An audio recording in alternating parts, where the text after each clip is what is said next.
여러분 안녕하세요.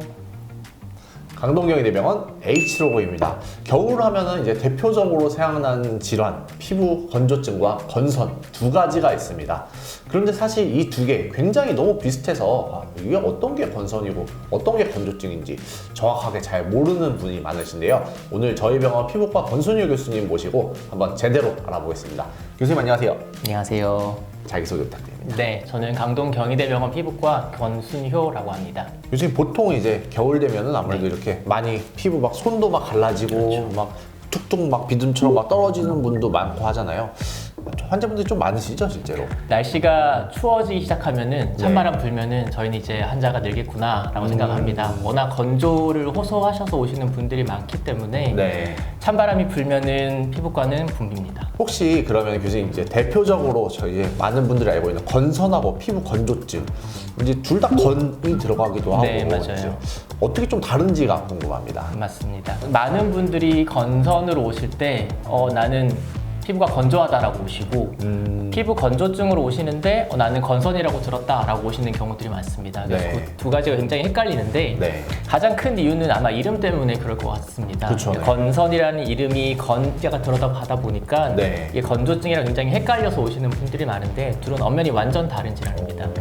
좀 더 쉬운 피부 건조증부터 먼저 말씀을 드리면은 네. 피부는 외부 환경과 노출되어 있죠. 그리고 외부 환경으로부터 막아주는 역할을 합니다. 네. 그 막아주는 역할을 하는 것 중에 하나가 각질층에 각질들이 있는데 네. 그 각질들은 지방으로 쌓여 있어요. 그럼 그 지방들이 몸 안에 있는 수분들이 밖으로 나가지 못하게 막아주는 이런 일종의 보습제 역할을 합니다. 네. 근데 환경이 바뀌면, 즉 계절이 바뀌면 그만큼 수분 손실량이 늘어나기 때문에 네. 그러면은 건조증을 느낄 수 있는 겁니다. 또 연세가 드시면은 또 건조증을 느끼는 경우들이 많습니다. 네. 연세가 드시면은 말씀드렸던 그 몸에 안에서 스스로 만들어내는 자연 보습인자가 줄어들기 때문에 네. 똑같은 환경에 놓인다고 하더라도 좀 더 건조증을 느낄 수 있는 것이죠. 두 번째로 건선인데요. 건선은 우리가 흔히 얘기할 때 피부를 포함한 장기의 면역학적인 만성 피부 질환이다라고 표현을 합니다. 오, 네. 이게 면역학적이라는 그 말이 굉장히 어려운 뜻인데요. 건선이라는 건 일종의 이런 식으로 발생을 합니다. 그 어떤 나라에 작은 소요 사태가 발생을 하면은 군인이 출동을 하겠죠. 네. 그걸 진압을 할 겁니다. 하지만 진압하고 해산을 해야 되는데 해산을 하지 않고 오히려 사인을 보내서 더 네. 많은 군대를 동원을 합니다. 그럼 일들이 계속 일어나겠죠. 네. 건선은 마찬가지 증상입니다. 피부에 약간의 소요 사태가 일어납니다. 네. 그거를 없애기 위해서 면역이라는 애들이 출동을 합니다. 그럼 그게 끝나면은 면역력이 다 중지가 돼야 되는, 면역 반응이 중지가 되어야 되는데 네. 그게 끝나지 않고 다시 돌아가서 더 많은 아군들을 불러옵니다. 계속 피부에 반복적으로 염증 반응이 일어나는 거죠. 그래서 우리가 그걸 표현할 때 면역학적인 반응이 일어난다, 면역학적으로 만성적으로 질환이 생겼다라고 표현을 하게 되는 겁니다.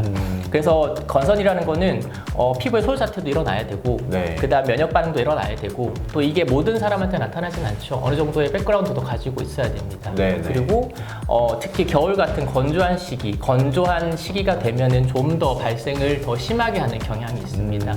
말씀드린 대로 건이라는 건조한 특징을 가지고 있기 때문에 네. 그 건조한 환경이 되면 각질들이 더 많이 떨어지겠죠. 그래서 네. 겨울이 되면 좀 더 많이 심해지는 경향이 있습니다.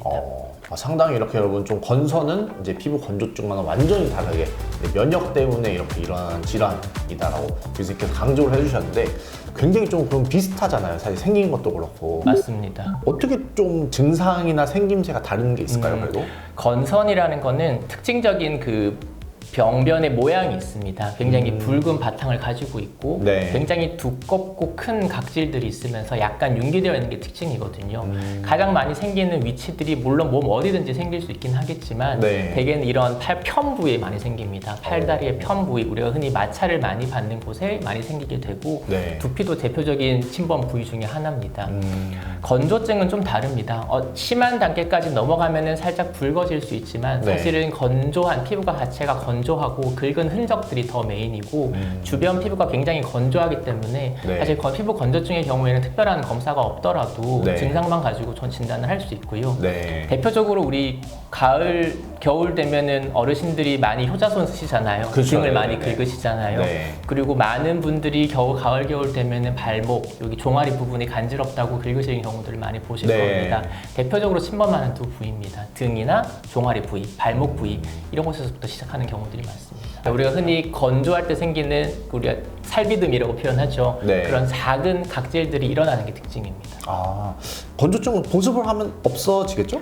보습을 해주어서 없어지는 분들이 대부분 병원에 안 오시죠. 그런 분들은 충분히 해결할 수 있으니까. 네. 하지만 병원에 오시는 분들은 그 건조한 단계를 넘어서 그 자체에서 굉장히 가려움을 느끼시거나 따가움을 느끼시거나 네. 이제는 건조를 넘어서서 염증 반응까지 나타나기 시작한 분들이 주로 많이 병원을 오시게 됩니다. 말씀하신 대로 1차적으로는 건조를 해결해주는 보습제들이 도움이 될 거고 네. 그런 추가적인 증상이 있으신 분들은 거기에 맞는 추가적인 치료가 필요하게 됩니다. 아무래도 건선도 계속 있는 게 아닐 것 같고 네. 피부 건조증도 계속 있는 게 아니잖아요. 맞습니다. 어떻게 좀 집중적으로 관리를 해줘야 된다던가 이렇게 좀 관리법이 있을까요? 건조증의 관리는 보습제를 사용하는 거죠. 아까 말씀드렸다시피 네. 건조증을 누구나 겪을 수 있습니다. 환경의 변화가 되면은 건조한 환경이 되면은 누구나 건조증을 겪을 수 있고 연세가 들면은 더더욱 확률이 높아지죠. 그 외에도 그 우리나라의 특징적인 때를 미는 행위 굉장히 안 좋습니다. 네. 때를 민다는 거는 각질을 벗겨내는 것인데 네. 아까 말씀드린 바대로 각질 사이에는 지방들이 껴있거든요. 네. 걔네도 같이 밀어내는 겁니다. 그러면은 우리 몸은 보호막이 하나 사라지는 거죠. 그러면 당연히 건조증을 느낄 수밖에 없습니다. 두 번째로는 보습제를 안 바르시는 분들이 많습니다. 특히 네. 남자분들. 중년 이상이 된 남자분들은 바르는 것 자체를 굉장히 싫어하시고 네. 귀찮아하시고 그리고 그 보습제 특유의 그 끈적거리는 게 옷에 닿는 걸 굉장히 싫어하십니다. 미끌미끌거리기도 안 하죠. 바르시려고 하시죠. 때까지 미는데 로션까지 안 바르고 보습제까지 바르지 않는다? 그러면은 바로 가을 겨울을 만나면은 증상이 심해질 수 있는 겁니다. 그렇기 때문에 저는 항상 오시면은 때를 미지 마시라, 네. 보습제를 열심히 사용하시라 라고 말씀드리면은 10분 중에 8, 9분은 그냥 증상이 사라집니다. 그 정도로 보습이 중요하고요. 네. 그 각질층을 밀어내지 않고 그걸 보충해 줄 수 있는 습관이 가장 중요합니다. 두 번째로 건선의 경우에는 네. 치료를 받으시는 게 중요합니다. 건선은 어떤 본인의 피부 관리나 네. 혹은 어떤 자가 치료로 해결할 수 있는 질환이 아닙니다. 그렇기 때문에 건선은 반드시 병원에 와서 치료를 받으시는 게 중요하고 네. 건선의 정도에 따라 저희가 단계별로 치료를 하게 됩니다. 그리고 건선이라는 질환은 굉장히 많은 새로운 약들이 나와 있습니다. 네. 30년 전의 건선 치료와 현재 건선 치료는 완전 다른 세대거든요. 네네. 그만큼 내 몸이 건선이 발진이 올라오지 않는 상태로 유지할 수 있도록 하는 치료들이 많이 나와 있기 때문에 심지어 안전한 치료들이 나와 있기 때문에 네. 병원에 꼭 방문하셔서 치료받기를 권해드리고 오. 치료를 받으시는 중간에도 건선이 심해지거나 하는 경우들도 분명히 있습니다. 그렇죠. 물론 그런 경우는 이제 본인이 스트레스를 많이 받거나 잠을 잘 못 잔다 혹은 감기에 걸리거나 이런 몸이 안 좋은 상태가 되면 분명 심해지는 건 있습니다. 그런 기본적인 관리에 대해서는 꼭 해주시라고 말씀드립니다.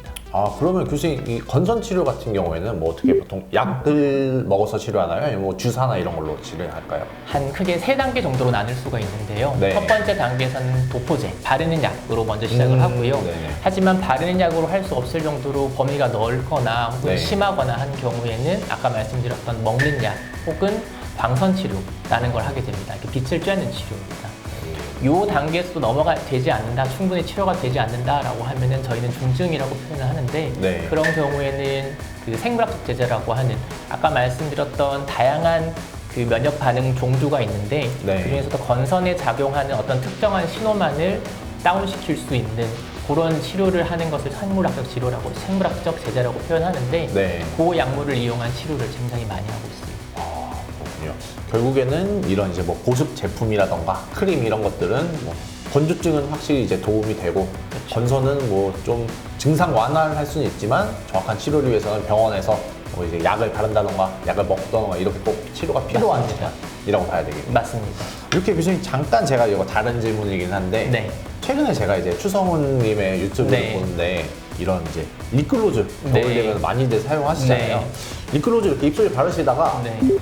얼굴 전체에 바르시더라고요. 네. 이런 거 좀 괜찮을까요? 네. 입이라는 건 우리가 자주 많이 쓰고 네. 음식물이 드나드는 곳이기 때문에 그만큼 취약한 부위예요. 그렇기 네. 때문에 이 주위를 보습해주기 위해서 이런 제품들을 사용하는 것까지는 괜찮습니다. 하지만 이런 제품들에는 모공을 막을 수 있는 성분들이 있어요. 그러니까 밀폐시키는 제품들이 들어있습니다. 네. 우리가 흔히 화장품을 쓸 때 이걸 모공을 막지 않습니다. 이런 테스트를 거쳤습니다라고 표현하는 이유가 네. 이 다른 얼굴 부위에는 모공들이 있고 걔네들이 막혀서 염증이 생기면 우리 흔히 말하는 여드름이 발생하는 거거든요. 그렇죠. 네. 하지만 입술에는 모공이 없어요. 그렇기 때문에 여기 발라도 전혀 문제가 없습니다. 하지만 여기를 넘어서서 우리가 모공이 있는 부위까지 바른다, 모공을 막을 수 있죠. 네. 그럼 트러블들이 생길 수 있습니다. 따라서 모공이 없는 입술 그리고 주변까지는 가능하지만 네. 뺨이나 어떤 다른 얼굴 부위까지 사용한다? 글쎄요, 저는 별로 추천하진 않습니다. 그러면 요즘에는 또 반대로 아이크림을 얼굴 전체에 이제 보습 겸 해서 바르시는 맞습니다. 분들도 계신데 이런 거는 오히려 상관없습니다. 아이크림은 오히려 더 민감한 부위를 위해 나온 제품이기 때문에 네. 그거를 좀 덜 민감한 부위에 전체에 바른다. 그건 전혀 문제가 안 되죠. 하지만 아시다시피 아이크림이 비싸잖아요. 그렇죠, 네. 좋은 성분만 농축시켜 놓은 비싼 크림이기 때문에 네. 전체를 다 바른다면 비용이 문제가 생길 수 있겠죠. 마지막으로 하나만 좀 네. 혹시 때를 미는 게 안 좋은 습관이라고 하셨는데 네. 한 바디 스크럽 정도는 어떻게 바디 스크럽 괜찮은지? 잠깐씩 하는 정도는 괜찮은데요. 그 여성분들 중에 이 텍스처에 굉장히 민감하신 분들이 네. 있거든요. 그런 분들은 바디 스크럽 정도 하는 거는 오케이 괜찮다고 말씀을 드리는데 하고 나면 꼭 보습제는 발라야 됩니다. 그렇지 않으면은 그 자체가 또 하나의 때려미는 습관처럼 염증을 일으킬 수 있습니다. 건선은 30년 전에는 치료가 불가능한 병이라고 생각을 해왔습니다. 하지만 이제는 치료가 가능한 병이고 충분히 다른 사람들과 동일한 삶을 살 수 있을 정도로 그 치료 방법이 굉장히 많이 개발되고 있고 지금도 개발 중에 있는 질환입니다. 네. 그렇기 때문에 건선 굉장히 그 삶의 질에 영향을 많이 미치는 질환이거든요. 주변에 이런 큰 각질이 떨어지는 사람이 있다 생각하면은 굉장히 좀 기피할 수밖에 없겠죠. 주의성도 곱지 않겠고 그런 것들 때문에 신경을 쓰시면서 지금까지 음치료들면 살아오셨던 분이 많은 걸로 알고 있고 지금 그런 분들이 굉장히 많이 병원을 찾아왔습니다. 하지만 그런 분들이 치료를 거치고 굉장히 다른 삶을 지금 살고 계시거든요. 꼭 건선 환자분들 중에 아직도 치료를 받지 못하시고 포기하시는 분이 있다면 꼭 병원에 방문하셔서 적극적인 치료를 받아보시기를 권해드리고요. 건조증의 경우에는 습관으로 충분히 해결할 수 있습니다. 내가 열심히 또 보습제를 바르고 충분히 관리를 해주면 얼마든지 해결할 수 있는 질환이기 때문에 병원에 오셔서 상담을 받으시고 제가 꼭 열심히 실천하시라고 말씀드리는 질환 중에 하나이기 때문에 조금만 피부 관리를 해주시면 금방 해결할 수 있는 질환이라고 생각을 합니다. 알겠습니다. 저도 앞으로 보습제 잘 바르도록 네. 하겠습니다. 교수님 감사합니다. 네, 감사합니다.